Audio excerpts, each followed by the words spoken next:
Hey guys, Dentistry with Sam here. This is going to be the first of this style of video where we're going through the ADEA ADSAS of an accepted applicant. Today's video is with my buddy Matt. We went to college together. Matt, could you introduce yourself? Yeah, my name's Matt Goldstein. I am from, Waxhaw, North Carolina. I guess I usually say Charlotte. It's a little bit easier, and that's where I met Sam at UNC Charlotte. That's right. And when did you figure out you wanted to go to dental school? So I was a little bit late, I would say. I was originally thinking medical school, but my dentist offered me Christmas break. I believe it was my junior year, actually, of undergraduate, and I took him up on it. So I spent basically all Christmas with him at his practice and shadowed and decided right then and there that I wanted to do dentistry. Nice. And specifically to this application, the ADEA ADSAS 2024-2025, how many interviews did you get with this application and how many subsequent acceptances did you get? So I had a couple interviews. I believe it was 8 interviews. I think it was eight, and then 3 acceptances. So my application was pretty well rounded, I would say, because I got a couple interviews and as well as a couple acceptances. And one thing it doesn't show before we get into this is when you applied. So did you apply early? Did you apply late? I was, I believe, a month or two later than the opening day. I believe opening was around May something, because I think you applied around that time. I ended up applying fully. My DA2 is June 22nd, so I applied around July when I got my letters of recommendation and I had everything all set and ready to submit. So mine was probably late July when I Yeah. submitted. That's still considered early, I think, Yes. in most cases. So, first page of this ADEA ADSAS goes through your academic history. So, your high school diploma, which is, just fact checks that. And then it goes into the DAT, where you crushed it with a 21. How long did you study for the DAT? I studied 3 months and I used DAT Bootcamp. Definitely recommend them. They, I think, prepared me extremely well with their practice exams. There were even sometimes where the questions were, to be honest, I believe the same. So I got lucky with a couple of those, but they definitely were very well rounded in preparing students, and I definitely understand why they are the top of the study material. I agree. I agree. Did your DAT come up at all in any interviews? Did they ask about it? Yes, so my DAT came up, and interestingly, I know you guys can see the screen. So the 18 in biology, I am a biology major, so that was one thing where I was asked on, I believe, a couple occasions about what would I do if I could change my score, or what would I do about some of my scores. And to be honest, I told them that I was very satisfied with overall how I did. I told them that I went through all of the practice questions that I could. I know I have some videos of me trying to explain some of the questions and how I studied. But so I made sure to tell them that, I'd really spent a lot of time trying to perfect it. I know that wasn't the best score that I've ever gotten on a test, but overall, I think I was able to show that I am very competent in my skills and my studying and how I can be a good student. But definitely seeing the 18 in biology, that was one thing that schools did notice, and I made sure to have a response for them. That's great. That's great. And then going on to your college you attended, we said before UNC Charlotte is where we went. Majored in biology. Have you thought, when you were initially going through college, have you thought about any minors or did you know just biology? I did. I was thinking of minoring in, I believe, chemistry because it would have been an extra 2 classes. I spoke to some people, and basically the conclusion that I went to was when you look at a school's profile, for instance, I believe every school pretty much has a profile. ECU, for instance, if you look at their class profile, it does not show any minors. So some students definitely had minors, but it wasn't shown. So basically, when I talked to people, I found out that, something, the major is the most important thing, which you can have any major again, which we've gone over a couple times, but as long as you perform well and do those prerequisites. So I did think of that one, but ultimately, I found that just doing the major and being able to just focus on that one major, that was what I wanted to do. That's great. And then we get into your grades. The most important thing in this section, in my opinion, is it's easy to make mistakes in each class, and it's also easy to make mistakes in the category. And the category for each class is kind of confusing when you get to first year seminar and what you categorize it at. But as we go through your application, bunch of A's. I mean, the freshman semester's Freshman was very good, but fun. if you scroll down just a little bit, Sam, there are some C's on there. There are some C's. I I did guess I should struggle. have kept scrolling down. Yeah, so I did struggle a little bit, and that was actually so I was COVID year. And I spent my first year of college online. So I was all online, and then the transition in person. That was a little bit rough for me. As you can see over here, that it was not the best semester that I had, but I did make sure to keep working on it. But yeah, I did manage to get a lot of A's. But I just want to tell you guys as well that just because you guys get a C on your transcript or a C, it doesn't mean that you guys are not going to get in. There's three C's and two B's on that page alone right there. So I still got into schools, and you guys can too. You just have to make the most of it.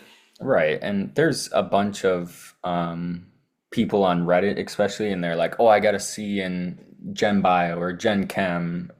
Are these dental schools gonna, not accept me? You're a perfect example. 8 interviews. So, Yes, those were Gen Bio classes and yeah. General And then Chemistry. what happened with zoology over the So summer? that class was so I do have, I believe, two withdrawals on my transcript. This one was over summer, and as we all know, that summer courses are very accelerated. So I went in Yeah. there, and I also wanted to work. I worked all throughout college, so I figured I would try to be able to work, and I stopped working actually for this class, and I could not, I guess, be able to keep up with that pace as well as what I wanted to do outside of school during the summer. Yeah. So I do have a W in that class as well. But Most of my I summer get, classes were B's as well. Our college was very hard over the summer. yes. Yeah. But keeping going through your junior year, this semester, all A's, getting those prereqs in. Did you have any troubles when you submitted your application, worrying about any prereqs like the English credits or anything like that? Did you worry at all? No, because I made sure to double check mine. The main thing that I guess I saw was making sure that I had the classes down and in the correct position, Hmm. which wasn't that hard because when you go through the schools, when you guys find out that everything's labeled, the categories, it'll say like biology, or general biology. Some of them are that specific. So you have general biology, you have it on your transcript, you just log them in. And I do want to tell you guys also that I inputted all of these by myself. I did not use ADEA's format. And to be honest, I don't recommend that you guys do this. This took me maybe a couple hours max. And honestly, from what I've heard, when you guys do use ADEA's, and they do it for you, they can also make mistakes. So you're better off That's just right. going through Yeah. this, spending a couple hours, do it by yourself, get it done, know it's right. Yeah. And you'd rather blame yourself for a mistake than someone else. So. Yes, And absolutely. then you had a couple classes planned and in progress. So I've never seen this screen before because I was fully done. So was there any schools that asked any questions about these grades that you were about to take, I guess I should say? Not for those classes really, because those were not classes that were central to applying. They weren't the prerequisite classes. Those were extra biology, and then that was a writing class that I had to take for some of the dental schools. 3.8. So after these grades, there's usually a screen for the GPA, but Matt's GPA, overall GPA, 3.83, science GPA, 3.8. That's probably. Roughly around there, yeah. Yeah, so those GPAs are really good. I'm guessing you didn't have anybody question you on your scores here. No, not on my GPA, but definitely on the test scores. That 18, like we said earlier, that Yeah, was one that was it kind of rose some alarms or caused some alarms. that's awesome though. The GPA really matters. It doesn't matter as much as people think, but it does matter to an extent. And I would describe it as a barrier. So it's just one barrier that you have to get through. And if you have the barrier of the GPA and DAT, then you're on to the next barrier, which is your experiences. So when did you start your first experience? So I had done like a tiny bit of like one of the volunteer things that I had to do for class. I counted on here was a cleanup at a football game for my university, and I kind of just took trash out. There was another one that I did for a class where we did a creek cleanup, which I mentioned in here as well. But really, a lot of them came after I shadowed. I was kind of a late bloomer with that as well, which I don't recommend. I recommend starting early. It's the best thing that you can do. It's very good. It looks good. In my opinion, it honestly can make you feel like a stronger candidate, and it makes you seem like you've done a lot already. So the first experience we have here is a volunteering, or I'm sorry, a shadowing, which you label Yes. as volunteering, which is what you're supposed to do on the application. 7 hours through oral surgery, and obviously I know your story. I know you did more. Did you add more hours later on in the, or was I this did a not different because office? I, I I did add some later on. There were some that I did a little bit later on because this was very early on. Again, this is like one of the like the first things that I've submitted. So this might not have totally everything in it, but it's got a lot of it. And so I did end up having, I believe, around 20 something hours, maybe not 20, 15 hours roughly with that office because they were extremely busy. But that was some of the first shadowing that I've done as well, or that I did. Yeah. So, your description here is really good because, you don't have to describe how you shadowed. These dental schools know what shadowing is. So, describing a tiny little part of what you saw or experience or what you learned from the shadowing experience is good. So, you explained how your implants, how they were placed, and, that's what oral surgeons do. So, I think that's really good. And another thing that I would definitely make sure to do is where it says permit to contact, always put yes. If you Yep. put no, it's going to look a little Red suspicious flag. and they might bring up, why can't I contact them? It Yeah, just may seem a little bit sketchy. So it's just trying to make sure that you're honest with your hours, which honesty is the best policy, everyone. that's right. Next one, Missions of Mercy. For people outside of North Carolina, this is like a big deal to go to one of these. It's a volunteer event where a lot of pre-dentals love to go to because it's good experience, and you showed it right here. So you explained what you did in this experience, which is really helpful because with these volunteer events, especially if it's dental related, there's a bunch of different roles that these people have. So explaining yours is really important. What did you receive any questions about this experience in other interviews outside of North Carolina? I don't think I really received any other ones about the mom clinic other than the ones in North Carolina, to be honest. I guess there was one in Florida that I did get questioned on because they have mom clinics there as well. Mhm. But other than that, it was kind of, I mean, I feel like I explained it pretty well, so people were able to understand what I was doing. Mhm. But other than that, I wasn't really asked about mom clinics. Okay. We'll move on. Dental assisting. Um, you put down a total of 30 hours. So, Yes, this was um, very early on, yeah. yeah, of course. So, um, any issues in your interviews? Did they have any questions about your clinical experience? So I ended up doing, I believe I finished with like 100, almost 200 hours at this dental clinic, and I was asked quite a bit about this because it is one of those that's really looked up to. It's free. It's like mom clinics, but almost weekly. So when I was doing this, a lot of people asked like why, what were you doing, how did you help, stuff like that. And Agape was definitely one of the biggest hits on questions. I think almost every school that I interviewed with, I either talked about or was asked about. So it was a big talking and big discussion to have. Yeah. All right. And one little nitpick I have, this last sentence here, I will continue to volunteer until I matriculate in a dental school. Why did you feel like you had to put that? Because Because there's a current here which shows you're going to continue it. Yeah, so to be honest, I put that in just so they knew that it says the 30 hours right there, but I wanted to let them know that this was not just something that I know it says 30 hours here, but again, I did a lot more, but Yeah. I was gonna do pretty much until I could, or I was not gonna do it, which was gonna be like pretty much a couple months, if not right before starting dental school. So just wanted to let them know that I planned on continuing doing it. There was nothing that was gonna change my mind about this specific experience, especially. Mm. Yeah, that's really good.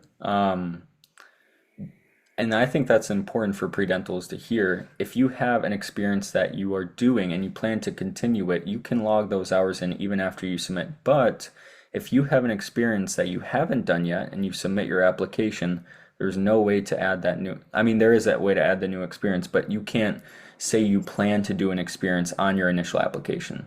If you did Yes. it already, you can add the hours later. But saying, oh, in 2 months after I submit, I plan to do this volunteer experience, that, you can't really do that.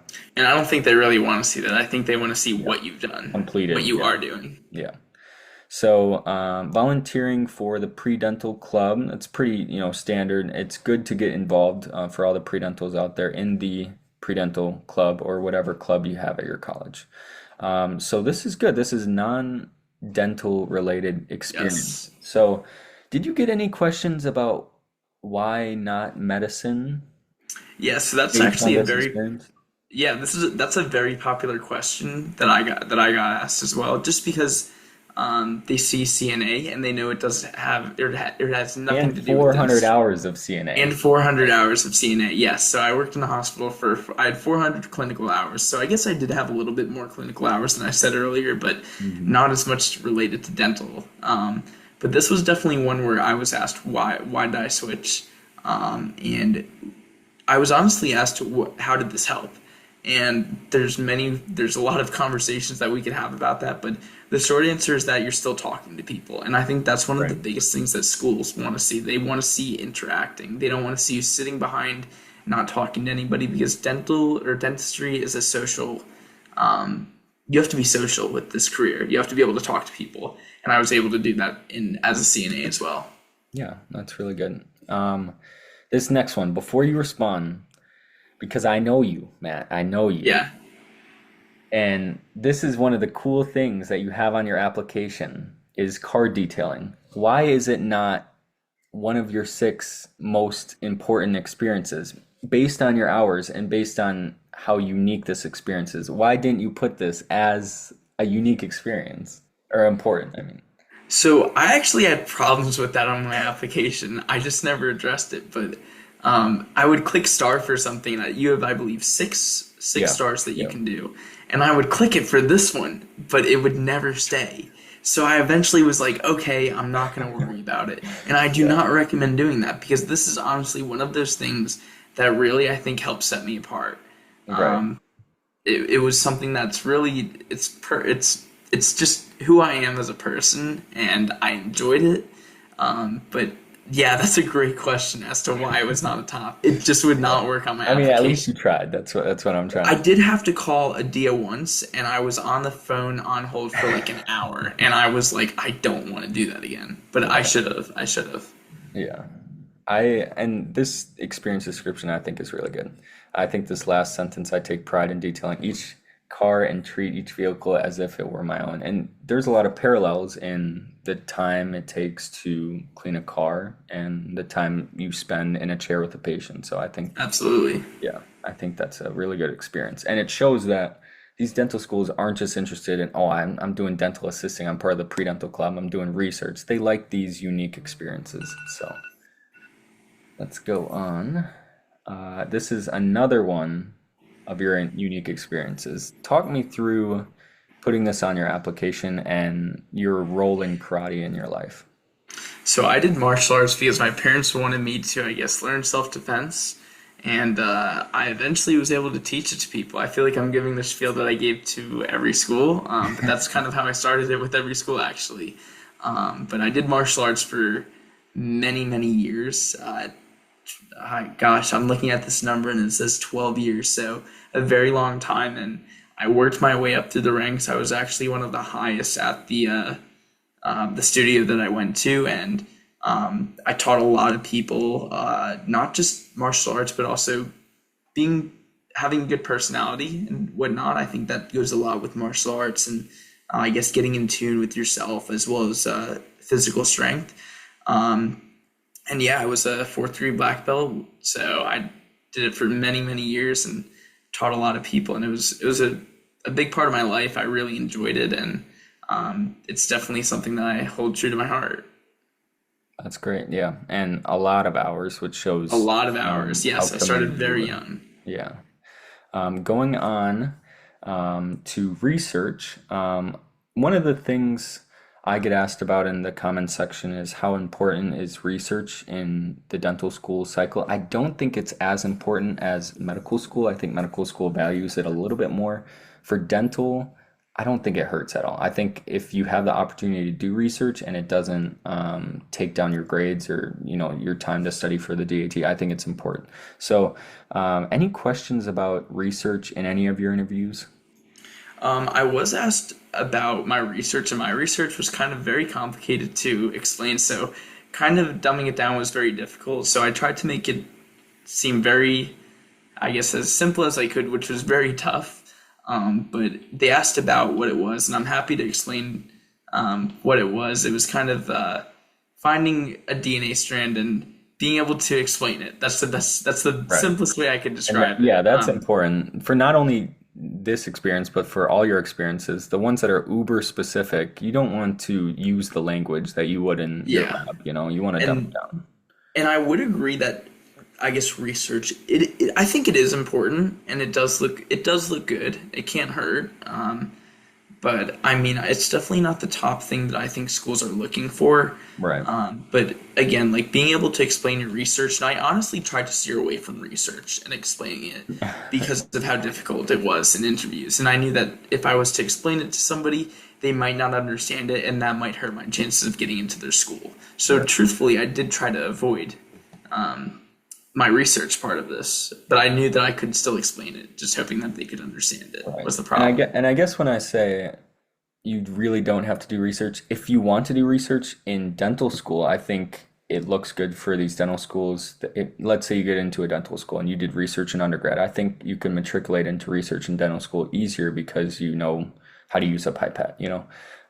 So I guess if a student out there is listening and they're interested in research, it might be applicable to dental school. But going on to your next experience, dental shadowing. So, how many hours in total did you shadow when you submit? My shadowing was, by the time all was said and done, it was like 100 and like it was 100 exactly when I applied, Oh, and then wow. yeah, I just barely made it for the cutoff for some schools, and then I did probably an extra like 14 hours, something like that, about shadowing. So not a lot of, I guess it was a lot of shadowing, but for some schools that's the bare minimum. Right, right. And more dental shadowing. So, More dental there's shadowing. oral surgery, there's pediatric. Where's the general dentistry? Here? That is one general dentist office. Now, one thing that's not on here is orthodontics. I shadowed my orthodontist as well, but this is because this is an early edit. But this is the big one. This is The 66. Okay, good. this So, is the 66 hours, and a lot this of that is was in a Christmas break. is this the general dentist then? This is one of the Okay. general dentists. Because my thought process whenever I was applying was you're going to school to be a general dentist. So I would say most of your hours that you put on your application, I think the schools would like to see general dentistry. So you have 66 out of your 100. So I would consider that the majority, obviously. So I think it's important for pre-dents to know that you don't just want to shadow an orthodontist. You don't just want to shadow an oral surgeon. You want to shadow a general dentist because when these schools interview you, they're not interviewing you to be the future oral surgeon. It's good to have experience with different specialties, but being rooted in general dentistry is important too. And that being your first shadowing is good because it shows that you started with general dentistry. Yeah, and I would also like to add to that. One of the biggest things when I was talking to school is when you're shadowing, they do want to see a lot more general than they do on specialties. But they also told me something that I found very interesting. Shadow males, shadow females, shadow urban, shadow rural, Yeah. shadow all over. That's one of the things that a school specifically told me, and that was kind of interesting because I didn't think that it would matter as much, I guess, at the time where you were shadowing. As long as you got shadowing hours, that's the big thing. But then branching out and knowing that there's so much else there's so much more to shadow, and one office is very different than the other. The way that this practice runs, or even its layout, is completely different than the oral surgeon's office that you'll see above, or even the general dentist office above. Right. Right. And yeah, this experience as I was reading this is very well written too. So good job there. Going Thank you, on Sam. here, close sorter for 2 hours. Yes. 2 hours. 2 hours. That's so this was one of the experiences where, yes, it's great to do, but I realized that there was so much other stuff that I could do with my time that I think would help me out, such as, I guess, even the food checkout below. That's still one of the things where, again, it was 2 hours, but I was really, that was a time where I was in school a lot more. So kind of divvying with the hours that I could do, as well as making sure that it fell within the hours that I was able to do. Right. But I knew that I was going to be able to get into Agape. I can't remember if I was in Agape at this point. I don't think I was, but I was lucky to get in there, and that's a story itself. But I would rather have done something very personal, and I'm very thankful that I got into Agape above. But these experiences are great. Don't get me wrong. It's just like I said before, I think going one on one, that's very important. Right, right. And I think your lack of characters here shows the time you spent, if that makes sense. So you didn't Yes. try to give an elaborate explanation to this experience because you spent 2 hours doing it, you know? So I think that is good because you don't want to BS the dental admissions committees, you know? Yeah, and these weren't things that I was really asked about because of the amount that I did, Right. and as far as volunteering there. So this we have another volunteer experience, and if we go down another one. So how many volunteer hours did you have in total?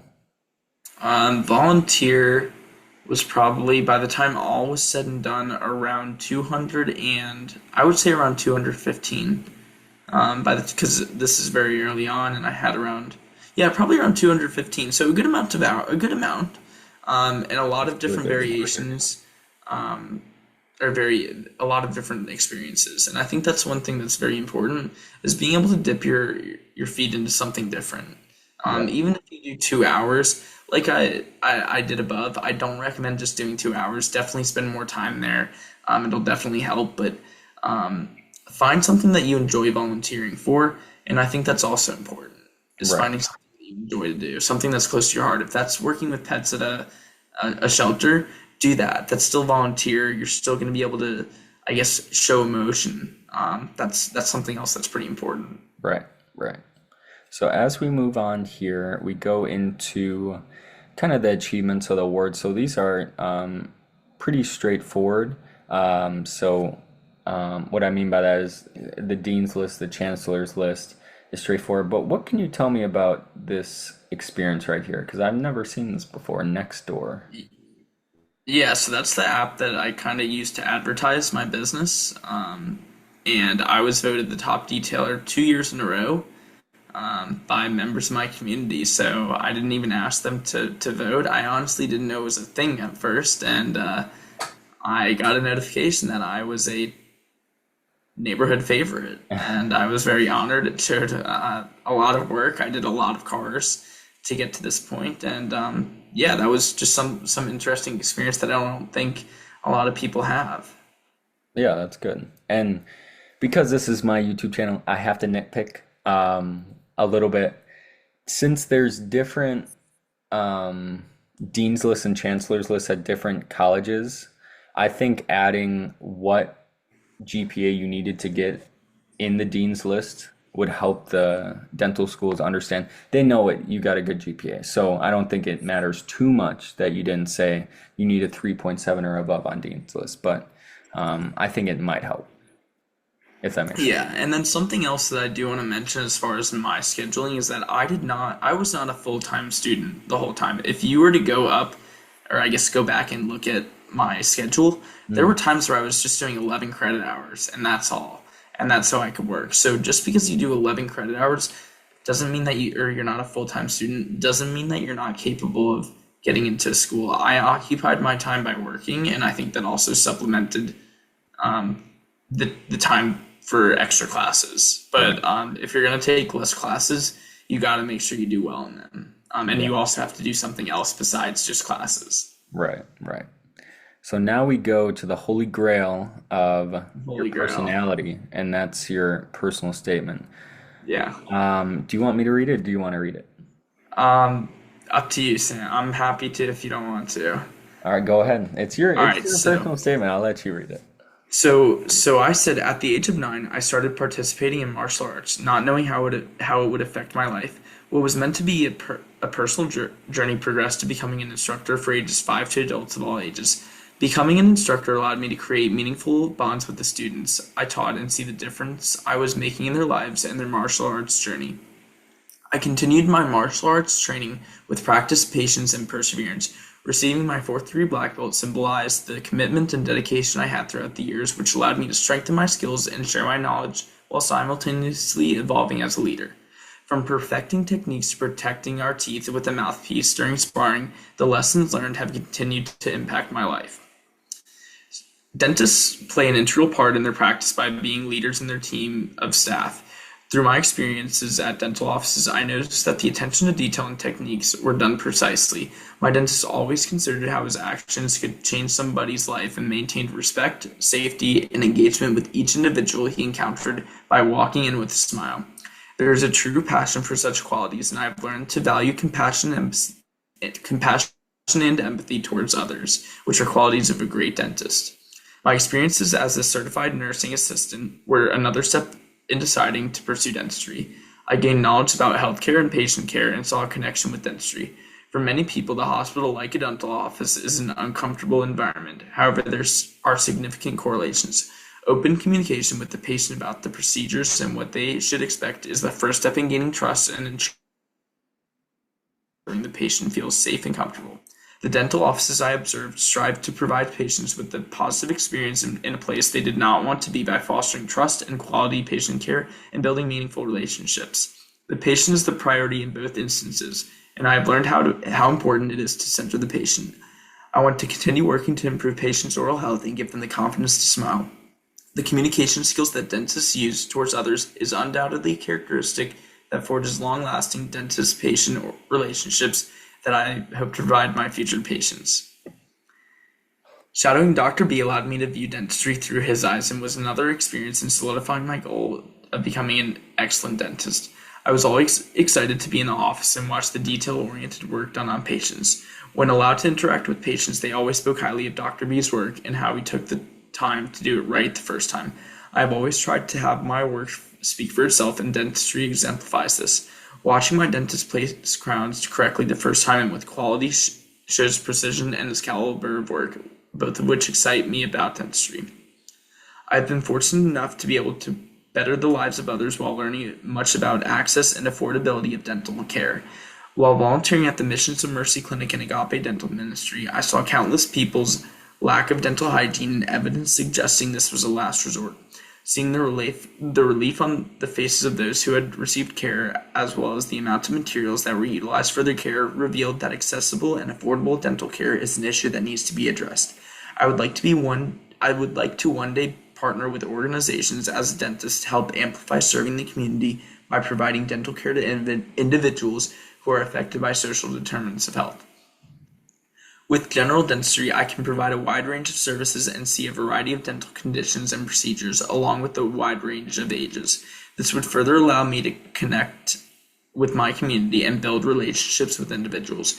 Being able to provide consistent and quality care as an entrusted individual is something that I would cherish. Martial arts and dentistry may differ, however, the qualities translate. Both involve a hands-on approach, hard work, devotion, and individual care. The attributes I have learned throughout my experiences and my desire to put a smile on everyone's face have helped me confirm that there's nothing else I would rather do. That's really good. And for those out there, how long did you spend on your personal statement? How long did it take you to actually write? So, just a little bit of context for this. I had actually written one, sent it to somebody, and was told it needs a lot of work. I kind of wrote it like an essay because I figured, okay, it'll be similar. The personal statement is something that you guys have to take time on.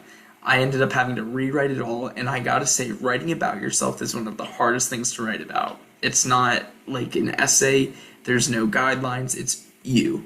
That's all. So I would say that this process took me,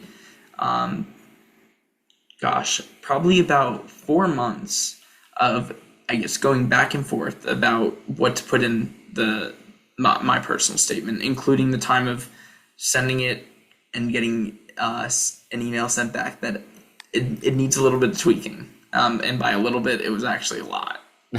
Yeah. Um, Yeah, and I think people stress a lot about their personal statements. I know I did, but if you kind of break it down where you have an introductory paragraphs, you talk about your experiences that exemplify why you would be a dentist or why you want to do dentistry, and then this conclusion paragraph, which brings it back to your introduction, and then pulls it all together of why you would be a dentist and why dentistry is free. I think if you do just intro, main body paragraphs being why you want to do dentistry, and then a conclusion. Like it's a simple outline and that you really don't have to stress over. Yeah, and there are plenty of different ways to write the personal statement. Every one of them is different because we all write differently. But for me, I just want to point out that when I was writing my personal statement, I'm very experience based. I think that's one thing that I think really helped strengthen my application is my experiences. So I wrote about how all of these different experiences, I guess, formulate into why I would be a good dentist and why I would like to do dentistry. That's how I wrote mine. But again, some of them are based on the stories. I've heard one about, or I've read one about somebody who had very bad teeth growing up.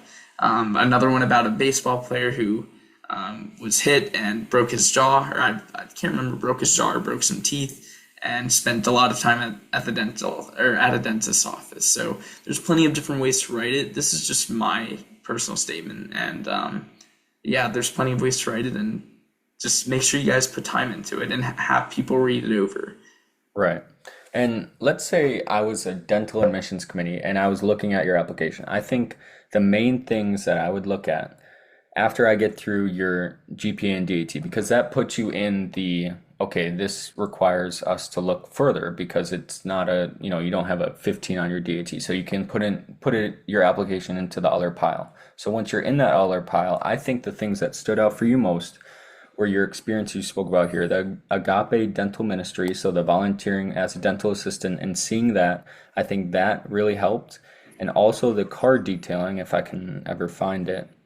The card detailing, And martial arts, right there. martial, Martial arts yeah, is right there, that but was that martial was arts and the card detailing. I think those experiences are so unique, but they show determination. They show perseverance. They show, I mean, 2,000 hours is hard to get. So I think if I was an admissions committee, after I get through your stats, which are stats, I think your experience working at the volunteer dental office and these two experiences really showed why you got those 8 interviews and why you eventually got accepted in a dental school.